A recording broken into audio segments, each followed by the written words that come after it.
Hello, we're excited to welcome you to Upfront. I'm Bianca Jade. This is a new program on Shaw TV. Our focus will be on the issues and topics that matter to you throughout the Capital Region.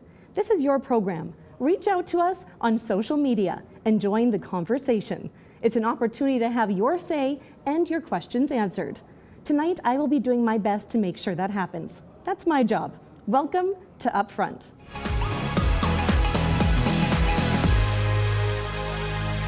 Thank you so much for joining us for our first episode of Upfront. I'm right now joined by Mayor Nolan Crouse. Mayor, thank you so much for joining us. My pleasure. So you have started off your political career a little while ago. So take me back to the beginning. When did you first start? Yeah, so in 2004 I ran for city councillor, so I was successful in 2004 as a councillor, and in 2007 when the mayor decided not to rerun, I decided to run as the mayor, and been there ever since, so 10 years as the mayor of St. Albert. And you've had one of the longest running runs, you should say, in council for St. Albert. For you, why was it that you decided that you really wanted to stay?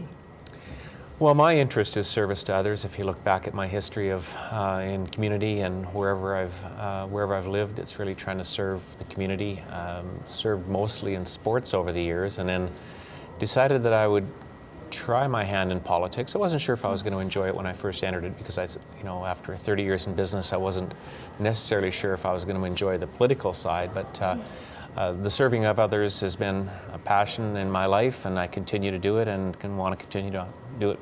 In rural areas, it's something that you're so common with, you've known for so long. We were just talking a few seconds ago about Viking, Alberta, so that's where you started. Well, I was born in Viking, and then I went to school in Irma, so I call Irma more home than Viking, and then from there to Edmonton, to Grand Prairie, a couple of years in Pennsylvania, Slave Lake, and in St. Albert for going on 30 years. And with that council, you've seen so much. We're going to get into it a little bit more in the show, talking about this past year and the years that you've had there. But for yourself, what is it about St. Albert that you find so special? Well, the St. Albert history is pretty unique, and I suppose every community would say that, but in particular for St. Albert, it goes back to how it was founded, and then the education system and the hospital system of Alberta started in St. Albert. So that history makes it particularly special. And then the community was planned particularly unique around a church system, a Catholic school system, an education system, and along a river. Certainly serving the farm community, but it was serving in so many ways a particular niche of fur trade coming through, and the history particularly has caused St. Albert to be a community of serving others. So 100 not-for-profits and a very tightly knit community, and people know each other extremely well, even for a city of 65,000. It must make that kind of the fun side of everything, I bet, being the mayor of a small town. Yeah, it actually is. It feels like a small town in so many ways, and there are so many good people, obviously, when you live in a community like that. And when you're the mayor, you get an opportunity to interface with 25 schools, 25 churches, 100 not-for-profits, and it's a real joy. Coming up in the show, we're going to be hearing from your community. We have questions that you guys brought into us from social media. So we're going to be hearing some of those questions in just a moment. We're going to take a little break, and we'll have more on Upfront with Nolan Crouse after the break. From the HR policy regarding city managers to clarification on the possible double dipping of councillor members, we're up front with Mayor Nolan Crouse after the break.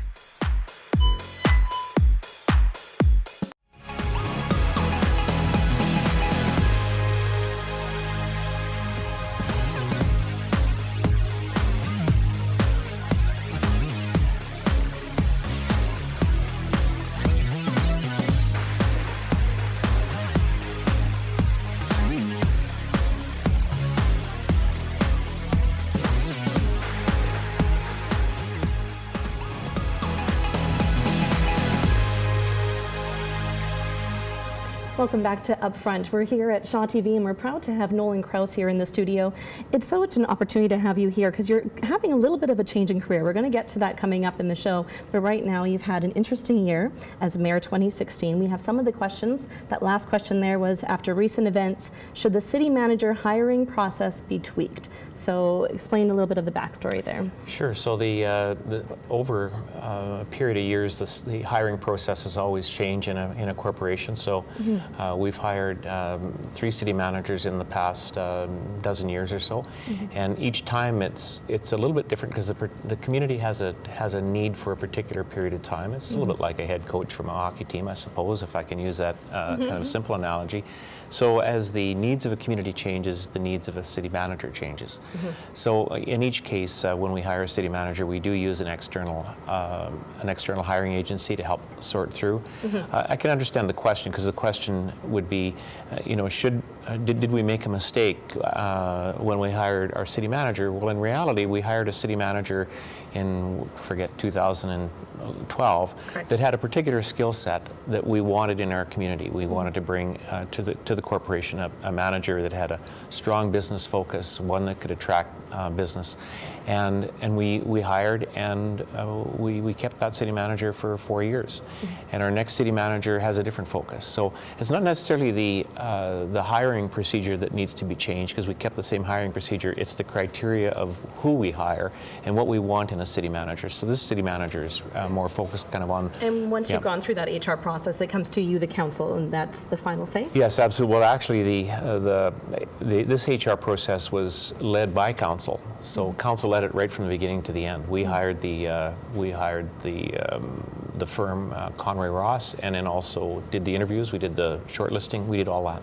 Is it difficult in a small town? I know some people are worried that sometimes you know the people, so you might know the people outside of work. When it's a small city, it has that kind of that small town heart. Sure. Does it cause sometimes some problems in that aspect? I think certainly once you're experienced, I'm able to separate the governance role, the mayor's role, from some of the small town feel of that. So I'm able to separate it. I suppose younger and more inexperienced people might not be able to do as easily, but I think when you get experienced, and it's just years of wisdom and time, I think, that allow you to handle it. Put it together. Okay, Yeah. One of the other questions came in. St. Albert Council has been very hard on our mayor. Do you have any frustration for the way certain councillors behaved during the questioning of the possible double dipping?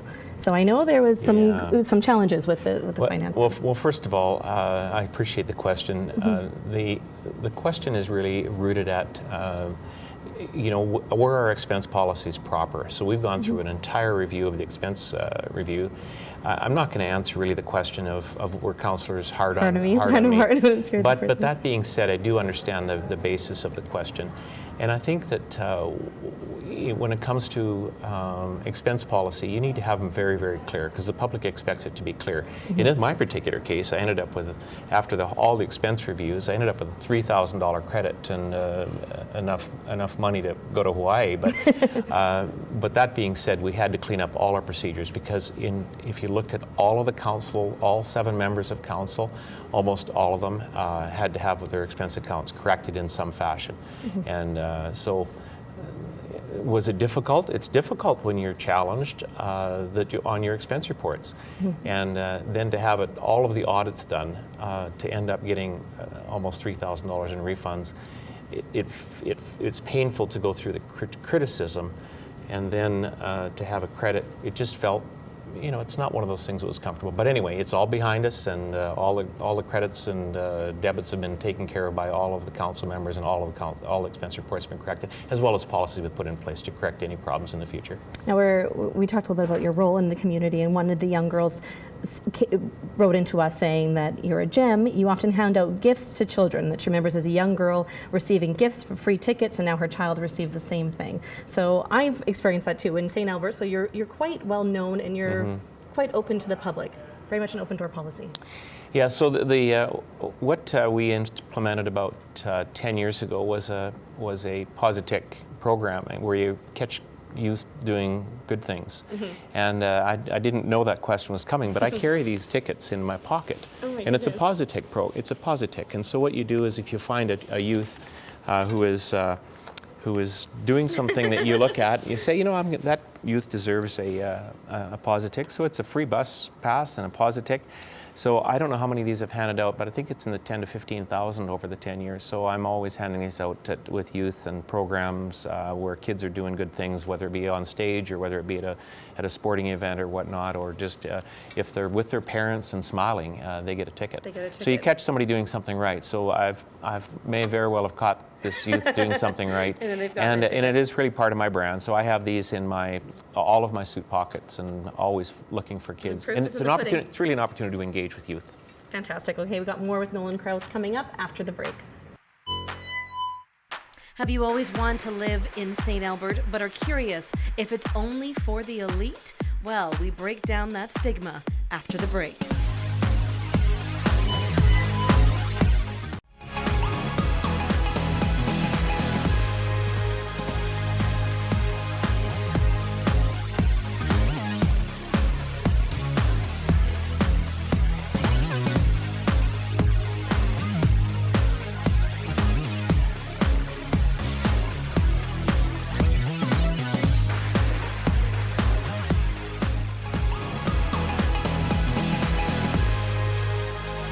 Welcome back to Upfront here on Shaw TV. I'm joined by Nolan Crouse. He's the mayor of St. Albert. Now, we've been talking all about your council and the experiences that you've had there.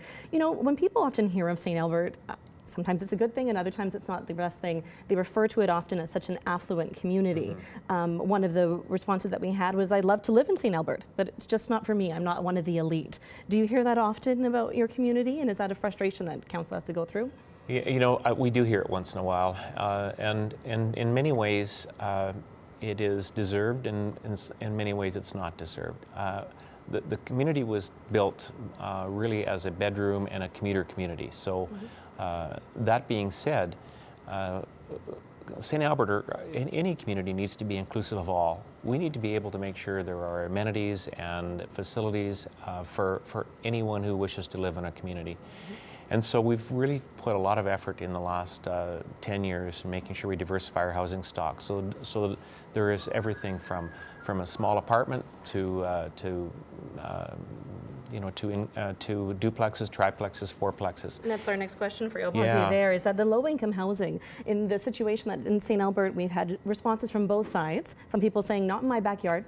I'm not happy where you guys have chosen the places. And other referring saying, you know, I'm trying to live in this community and there's nothing for me. There's no low-income housing that I can count on. And of course, that is the dilemma, because there has to be market housing. So it has to be, it has to be built by the development industry. The government can't go around necessarily and build all of these. What we have provided is a lot of additional seniors lodges in the community in the past 10 years, a lot, so that at least there's affordable living for our seniors. What's really missing is the entry-level house, as well as maybe a downsizer home, a small bungalow. Those kinds of homes are fewer and far between in St. Albert. We've also certainly been challenged with, as you say, the not in my backyard, trying to make sure that we provide diversity of housing right in the community that we live, as opposed to, well, it's over there or it's over there. Integrate all kinds of housing in every neighborhood.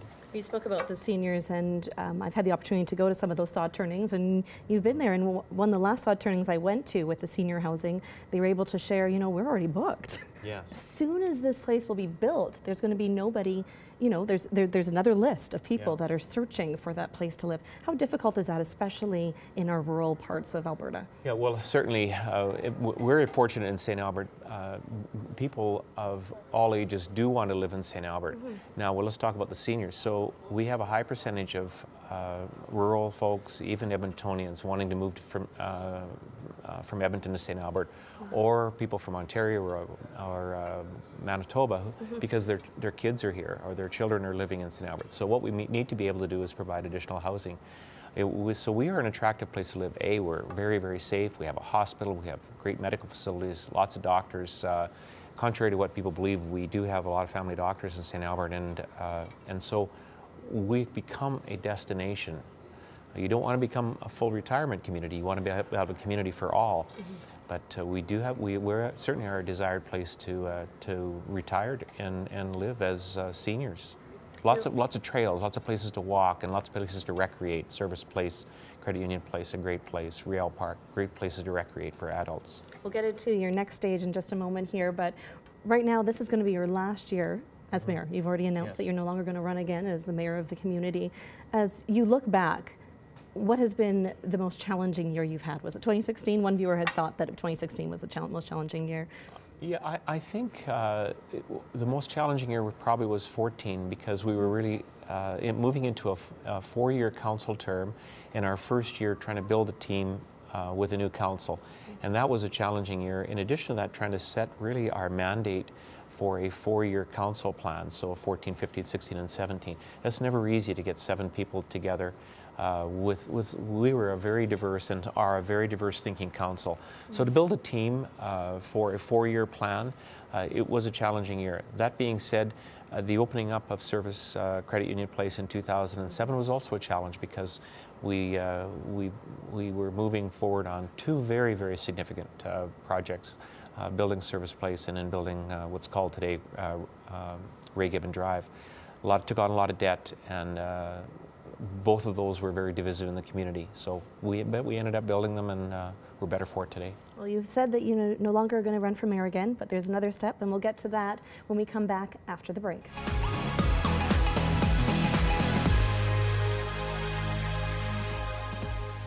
He's saying goodbye to St. Albert City Council, but not to politics. What's in store for Nolan Crouse? All that and more after this short commercial break.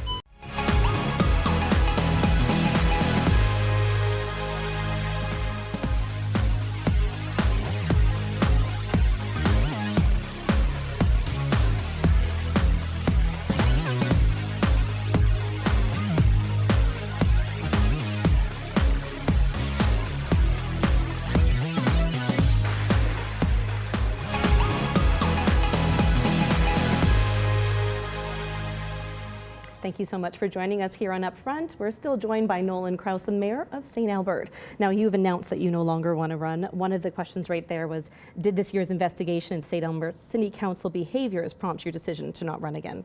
Not at all. Certainly, my interest was to move on to another career.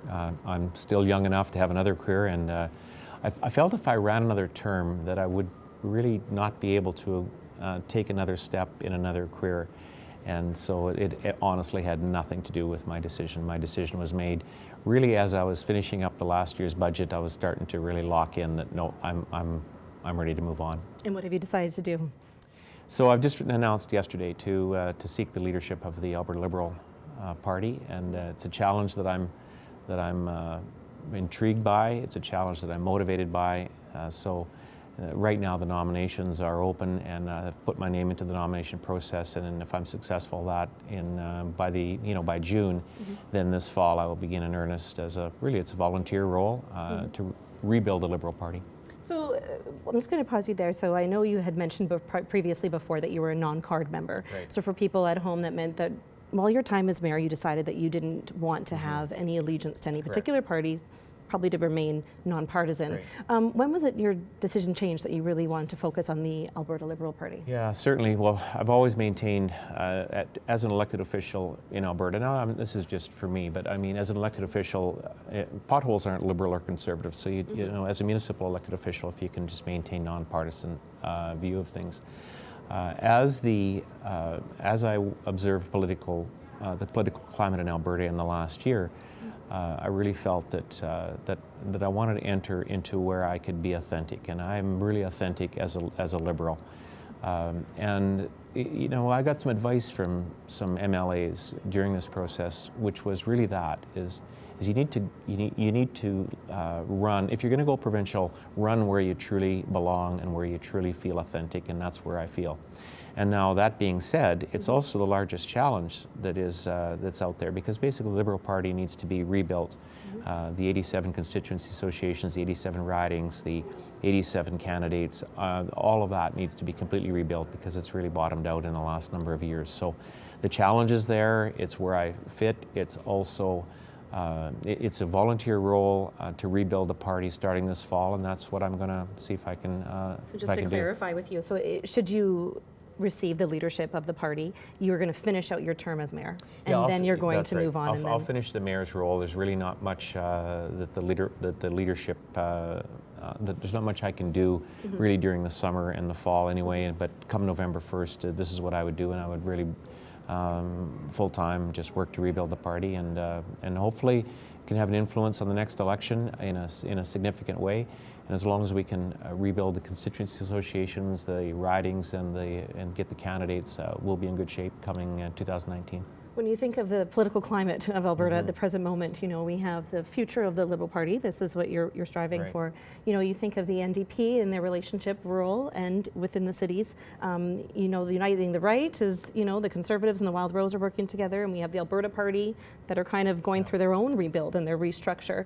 As someone who you talked about at the top of the show about, your rural history, you don't often always think rural history in the Liberal Party. Why for you was that the party that you gravitated to?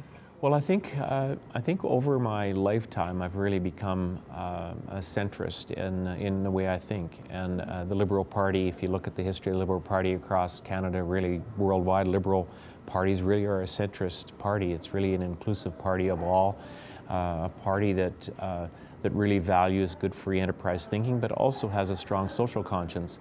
So it really is not about rural and urban. It's not about old and young. It's not about left and right. To me, it's about being a centrist. And I'm a centrist thinker, I'm a centrist behaving person. My voting record as a city councillor and mayor would also bear that out, so that this is where I belong. And so if that's where I belong, then and if I want to serve others, which I do, and if I want to serve provincially, I'm going to go where I belong. And I don't believe I'm a New Democrat, and I don't believe I'm a full conservative. I have a lot of conservative values, but I have a lot of social values that the New Democrats are really putting into policy. All of that said, I belong as a Liberal. You look at the Liberal Party and you look at the province right now, and some people might be saying, Nolan, when I think of St. Albert, I don't think of the Liberal Party. What's your plans? Should you not gain that seat? Would you move, or what would be the future, do you think, right now at this moment? That's a good question, and I really haven't thought that far down the road. But that being said, St. Albert has elected Liberal candidates. They've elected Conservative as well as NDP. So that is one constituency. The other constituency has been Liberal and Conservative. So, but I'm not even sure where I would run, and I wouldn't move, but I'm not moving. So, provincially, you can actually run in a different community. That may be the case with me, but I need to get through the first gate, and the first gate is whether or not the Liberal membership wish to have me as their leader. If they wish to have me as their leader, then I need to help rebuild the party, and then where I run is really for another day. You've been in the community for a long time now, and your constituency, we went through this, and they've already spoke about the seniors and aging with dignity, and that was really one of your strongest things. As you say goodbye to being a mayor, what would you say to your community now? Well, I love our community. What I love the most are the interactions I have with all of the organizations. It is probably the favorite part of my job, and it's also what few people really understand unless you serve as the mayor. And I mentioned that the school systems and the not-for-profits and the churches, and it really takes a tremendous amount of social networking of those organizations to build your community, lift your community up, because they together with your business community and a strong government form a good community. And we are just so strong in that. And what that really results in is a community with a strong social conscience. It's a good business community, a community for all ages, and a well-caring community for each other. We're 65,000 people helping 65,000 people. Thank you so much. Well, thank you so much for your time. Thanks so much for joining us. My pleasure. Thank you for having me. And we were lucky to have you. Thanks for joining us on our very first episode of Upfront.